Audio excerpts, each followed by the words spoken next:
Ketika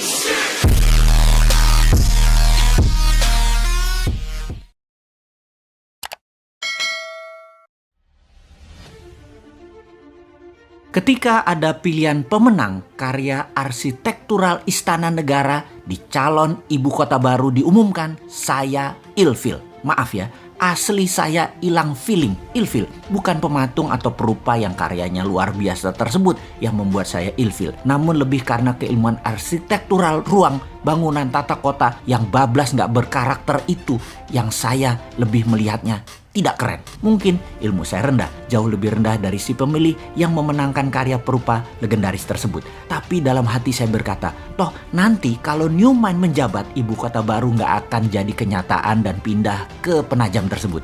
Terlalu mahal, tidak efisien, pemborosan, dan tidak berdampak dalam ekonomi makro dan mikro memindahkan pusat pemerintahan ke daerah baru yang virgin tersebut. Saking perawannya, sampai-sampai nggak ada sejarah napak tilas wilayah tersebut yang pas untuk storytelling ke anak cucu akan rencana ke depan pantas ibu kota pusat pemerintahan itu berada di lokasi Penajam tersebut. Kalaupun ada, perlu jangka yang sangat panjang. Bahkan banyak pengamat pertahanan yang berkomentar bahwa lokasi tersebut tidak memiliki kelayakan untuk dibuat ibu kota negara superpower. Menggeser pusat pemerintahan ke arah wilayah yang defenseless atau sulit dijaga karena banyak infrastruktur pertahanan dan keamanan yang belum siap, membuat berbahaya ibu kota berada di lokasi tersebut. Jadi pastinya karya arsitektural tadi nggak akan dilanjutkan oleh New Mind kalau nanti berkuasa. Bener deh, kalau hanya membangun komplek perkantoran mungkin desain tadi masuk. Namun membangun ibu kota, masa kayak membangun kota Alam Sutra, Serpong, BSD, Pantai Dakapuk,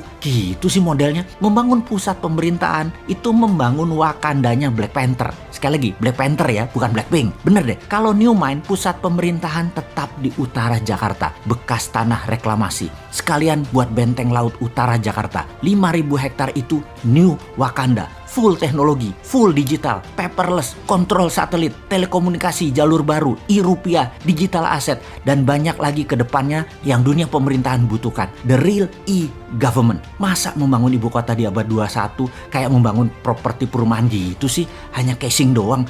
Malu-maluin aja nih bernegara kalau begini. Kembali ke lokasi Penajam. Apa yang kita lakukan oleh New Mind? Tetap dibangun dan pasti dibangun oleh New Mind, namun dijadikan seperti kota Seattle. Penajam akan jadi Seattle-nya Indonesia, yaitu pusat perekonomian high-tech. Kalau sahabat ke kota Seattle di Amerika, kota ini benar-benar by design. Pusat teknologi seperti Boeing, Starbucks, dan banyak lagi infrastruktur ekonomi mendukung kota tersebut. Strategi ibu kota ke Penajam jauh dibandingkan dengan strategi membangun kota Seattle. Nggak sedetail Seattle. Jadi nggak usah dilanjutin deh Penajam. Sementara Seattle tuh hanya kota loh, bukan pusat pemerintahan sebuah negara besar. Lalu New Mind bagaimana rencana untuk Penajam, tengahnya Indonesia itu? Pertama, membangun pelabuhan laut dan bandara dengan 3 airstrip. Besarnya bandara tersebut adalah untuk 100 juta kapasitas penumpang per tahun. Kemudian swasta besar dunia dikasih fasilitas untuk membangun di sana tanpa pajak selama 25 tahun. Beri tax holiday di sana. Yakin pasti Disneyland akan membangun di sana. Universal Studio akan bangun di sana. Bangun pusat hiburan dan MICE di sana. Pusat kesehatan seperti di Penang, Malaysia dibangun di sana. Pusat kesehatan yang murah, efisien, dan dokter serta semua sarana kesehatan terbaik ada di sana. Semua warga tinggal di sana selama 10 tahun tidak bayar pajak di kota baru Penajam. Bisnis tidak bayar pajak selama 10 tahun. Apapun mulai dari yang kecil-kecil hingga pabrik mobil, pesawat terbang, pabrik kapal laut, dan lain sebagainya, free tax.